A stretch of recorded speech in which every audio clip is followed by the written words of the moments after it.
বর্ধমানের মেমারিতে বাস ট্রেকারের সংঘর্ষ, 14 জন আহত। পাহাড়হাটি রোডের নিশঙ্করপুরে বাসের সঙ্গে ট্রেকারের মুখোমুখি সংঘর্ষ হয়। দুর্ঘটনায় 14 জন আহত হয়েছেন। সংকটজনক অবস্থায় 8 জন ভর্তি বর্ধমান মেডিকেলে। জরুরি বিভাগে ভর্তি করার সময় নির্যাতিতা ডাক্তারি পড়ুয়ার গোপনাঙ্গ থেকে রক্তক্ষরণ হচ্ছিল। নেচার অফ ইনজুরির ক্ষেত্রে বলা হয়েছে কমপ্লিকেটেড, অর্থাৎ জটিল অবস্থা। সূত্রের খবর, দুর্গাপুরে নির্যাতিতা ডাক্তারি পড়ুয়ার ইনজুরি রিপোর্টে উল্লেখ করা হয়েছে এই তথ্য। সেই রিপোর্ট নিয়ে ফরেনসিক বিশেষজ্ঞরা কি বলছেন শুনব। স্বপ্ন দুঃস্বপ্নে পরিণত হয়েছে। শরীর আর মনের ক্ষত নিয়ে এখন হাসপাতালে চিকিৎসাধীন দুর্গাপুরের মেডিকেল কলেজে ডাক্তারি পড়ুয়া। সূত্রের খবর, তার ইনজিউরি রিপোর্টে উল্লেখ করা হয়েছে জরুরি বিভাগে ভর্তি করার সময় তার গোপনাঙ্গ থেকে রক্তক্ষরণ হচ্ছিল। নেচার অফ ইনজিউরির ক্ষেত্রে বলা হয়েছে কমপ্লিকেটেড, অর্থাৎ জটিল অবস্থা। ভেজাইনাল ইনসারশনস এখানে এই ক্ষেত্রে যেতে হতে পারে নর্মাল ভেজাইনাল ইনসারশনস বা যে penile insertions or instrument insertion, object insertion. তো অবজেক্ট এই জায়গাটা যেখানে টিয়ার বলা হচ্ছে সেটা কিন্তু ইনসারশন হলে হবে, সেটা পেনাইল ইনসারশন হলেও হবে বা ইনস্ট্রুমেন্ট ইনসারশন হলেও এরকমভাবে টিয়ার হতে পারে। সাধারণতভাবে যেটা দেখা যায় সেটা হচ্ছে যেগুলো সহমতে যে ধরনের মিলন হয়, সেটা বিয়ের পরে হোক বা অন্যান্য সময়ে যেটা হয়, সেখানে যৌনাঙ্গে যে ইনজুরির পরিমাণ থাকে সেটা অত্যন্ত মাইনর। সাধারণত আমরা যেটা হাইমেনাল টিয়ার বলি সেটাই একমাত্র দেখা যায়। কিন্তু যদি এরকম কোনো জায়গায় দেখা যায় যে হাইমেন ছাড়া যৌনাঙ্গের অন্যান্য জায়গাগুলোতে কোনো মেজর ইনজুরি আছে, তাহলে পরে এটা কিন্তু ধরে নেওয়া যেতে পারে এটা একটি গুরুতর আঘাত। দুর্গাপুরের ঘটনা নিয়ে সরব জাতীয় মহিলা কমিশন থেকে শুরু করে ওড়িশার মহিলা কমিশন। সোমবার বিকেলে দুর্গাপুরে পৌঁছয় ওড়িশা মহিলা কমিশনের 3 সদস্যের প্রতিনিধি দল। তারা হাসপাতালে ঢোকার মুখে তৈরি হয় নাটকীয় পরিস্থিতি। তখন হাসপাতালে রাজ্যপাল আসায় হাসপাতালের তরফে বেসরকারি নিরাপত্তারক্ষী দিয়ে ব্যারিকেড তৈরি করা হয়েছিল। ওড়িশা মহিলা কমিশনের প্রতিনিধি দল ঢুকতে চাইলে বাধা দেয় তারা। রাজ্যপাল বেরিয়ে গেলে হাসপাতালে ঢোকে ওড়িশা মহিলা কমিশনের প্রতিনিধি দল। এর আগে শনিবার সকালে দুর্গাপুরে পৌঁছন জাতীয় মহিলা কমিশনের প্রতিনিধি অর্চনা মজুমদার। তিনি জানান, কমিশনের চেয়ারপারসন ডিজিপির কাছে 5 দিনের মধ্যে ঘটনার রিপোর্ট তলব করে চিঠি পাঠিয়েছেন। ইমিডিয়েটলি পুলিশ কি করলো টাইম টু টাইম আমরা দেখব, আমরা নিজেরা প্যারালেল ইনভেস্টিগেশন করব এবং এই ঘটনার জন্য যারা যারা দায়ী প্রত্যেকটা অথরিটি ইনক্লুডিং গভর্নমেন্ট এবং পাবলিক সেক্টর, এই হাসপাতালের অথরিটি প্রিন্সিপাল থেকে শুরু করে এখানে আশেপাশে মিউনিসিপ্যালিটি, লাইটিং সোর্স সবগুলো রেকমেন্ডেশন দিয়ে এখানে যাতে আরেকটা মেয়ের এই ঘটনা না ঘটে সেটা হলো আমাদের। মহিলা কমিশন দুর্গাপুরে আসুন, যেখানে ইচ্ছে যান, এটা গণতান্ত্রিক রাজ্য। একটাই কথা, পুরীতে যখন পর্যটক তার উপর ধর্ষণ হয় তখন এইসব ওড়িশার মহিলা কমিশন কোথায় থাকে? যখন বিজেপির রাজ্যগুলোতে পরপর ধর্ষণ হয় তখন জাতীয় মহিলা কমিশন কোথায় থাকে? এরা সব বিজেপির গণসংগঠনে পরিণত হয়েছে। জাতীয় মহিলা কমিশনের পর শনিবার দুপুরে দুর্গাপুরে পৌঁছয় রাজ্য মহিলা কমিশন। স্বতঃপ্রণোদিত মামলা রুজু করা হয়েছে তাদের তরফে। ঘটনাটা যখন মিডিয়া থেকে আমরা জানতে পারি, ব্রেক করে, তখনই প্রায় আমরা সুমোটো করি এবং এটা গেল প্রথম দিনের কাজ। দ্বিতীয় দিন আমাদের টিম ওখানে যায়। প্রথম পুলিশের সঙ্গে বাই দিস টাইম পুলিশের সঙ্গে বহুবার কথা হয়েছে, এই যাওয়ার আগে পর্যন্ত এবং যাওয়ার পরেও। আচ্ছা, তো তখন ওখানে যায় এবং যাওয়ার পর্বে যা যা ইনভেস্টিগেট করার আমাদের প্রয়োজনীয়তা ছিল সেটা আমরা করেছি। আমরা এরিয়াটা দেখেছি, পুলিশের সঙ্গে কথা হয়েছে, তো হসপিটালে গিয়ে মেয়েটির সঙ্গে কথা হয়েছে এবং কলেজের যিনি সুপার তার সঙ্গেও দেখা করার জন্য তাকে দেখা করতে চাওয়া হয়েছে। প্রথমে উনি মিটিং এ ছিলেন, সময় দিতে পারেনি, তারপরে ফাইনালি উনি দেখা করেন। এই আর কি, এই এরকমই তার কাছে প্রয়োজনীয় তথ্য জানতে চাওয়া হয়েছে। পরিবারের বেদনা তিনি বুঝতে পারছেন না।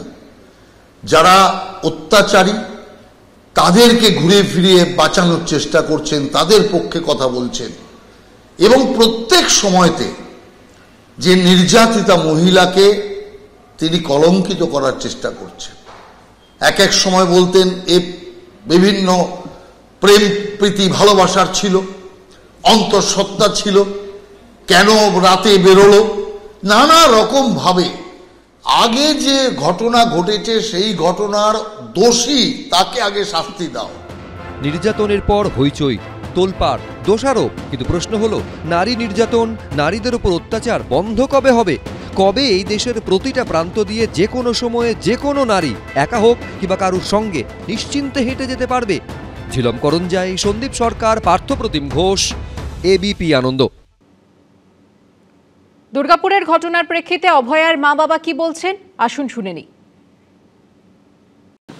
মুখ্যমন্ত্রী যে বলেছেন যে রাত্রিবেলায় মেয়েদের বেরোনো নিষেধ, আমি বলবো যে রাজ্য নিরাপত্তায় সারা ভারতবর্ষের মধ্যে 1 নম্বর, সেই রাজ্যে কেন মেয়েদের ঘরের মধ্যে বেঁধে রাখার পরিকল্পনা? আমাদের স্বয়ং মুখ্যমন্ত্রী, যিনি যার দায়িত্ব প্রশাসনের প্রধান দায়িত্ব, এবং তিনি পুলিশ মন্ত্রী, তিনি স্বাস্থ্যমন্ত্রী, তিনি মুখ্যমন্ত্রী, তারপরেও কেন তিনি এই কথাটা বলবেন?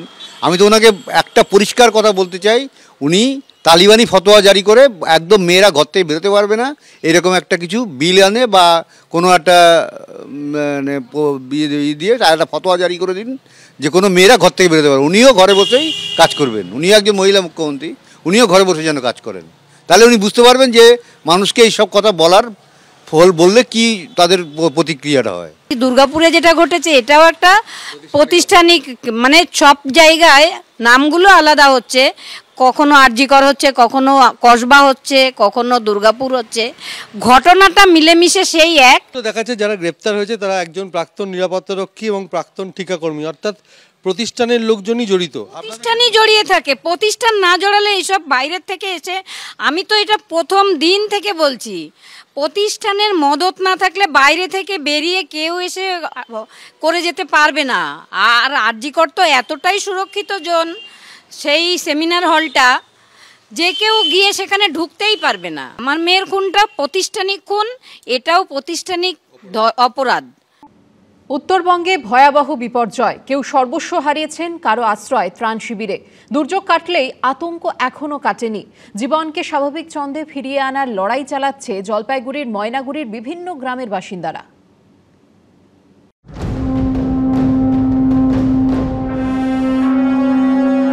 কারুর বাড়ি ভেঙেছে, কারুর চাষের জমি জলের তলায়। দুর্যোগে বিধ্বস্ত উত্তরবঙ্গের বিস্তীর্ণ এলাকা। সপ্তাহ পার হলেও সেই ক্ষত এখনও দগদগে জলপাইগুড়ির ময়নাগুড়ির বেদগড়া খাটোর বাড়িতে। সপ্তাহখানেক আগেও এখানে বাড়ি ছিল, আজ চিহ্নটাও ধুয়ে মুছে সাফ। বিচ্ছিন্ন যোগাযোগ ব্যবস্থা। এটা দেখলে মনে হচ্ছে ডোবা, আসলে কিন্তু ডোবা না। এখানে একটা সময় তিনটে বাড়ি ছিল। গত রবিবারের পর থেকে এই একটা বাড়িরও আর কোনো চিহ্ন পর্যন্ত নেই। বেদগাড়া গ্রামে দুর্যোগে ঘর ভেঙেছে অনেকের। আমাদের যাতে যেরকম এই যে ঘর বাড়ি ভেঙে গেছে, এখন আমাদের দাবি একটাই যে এখন আজ পুরোনায় যেন ঘর বাড়ি আবার নতুন করে আবার তৈরি করে দেয়। কেউ কষ্ট করে সারিয়েছিলেন বাড়িটা, আজ থাকার মধ্যে কেবলই ভাঙা কংক্রিট। এই জায়গাটায়, হ্যাঁ এই জায়গাটায় আমাদের বাসস্থান ছিল সব, মানে এইখান থেকে এমনভাবে আমরা বাইর হয়েছি, মানে শুধু প্রাণটাই বাঁচছে আর কি, কিচ্ছু বাঁচাতে পারিনি। কারুর আবার গোলা ভর্তি ধান নষ্ট হয়েছে। পুজোর পর দুর্যোগে মাথায় হাত পড়েছে কৃষকদের। শেষে না হয়েছে ধান নষ্ট, পুরা নষ্টটা ধান। তো এগুলো দেখা যাচ্ছে ধানের একটা ধান নাই, সব পাতান, সব ধান নষ্ট হয়ে গেছে। এখন আমরা কি খেয়ে বাঁচবো? বিপদ যেমন আছে, বিপদের বন্ধুও তেমনই আছে। আমরা সবাই একসাথে এগুলো রান্না করি, ডিম, সবজি, ভাত, সবাই একে অপরে হাতে হাত মিলে কাজ করি, এগুলোতে সাহায্য করি। 7 দিন ধরে খাওয়াচ্ছি। মেঘ কেটেছে উত্তরে, স্বাভাবিক ছন্দে ফেরার মরিয়া চেষ্টা চলছে পাহাড় থেকে ডুয়ার্সে। কিন্তু কবে স্বাভাবিক হবে দুর্গতদের জীবন? উজ্জ্বল মুখোপাধ্যায়, এবিপি আনন্দ।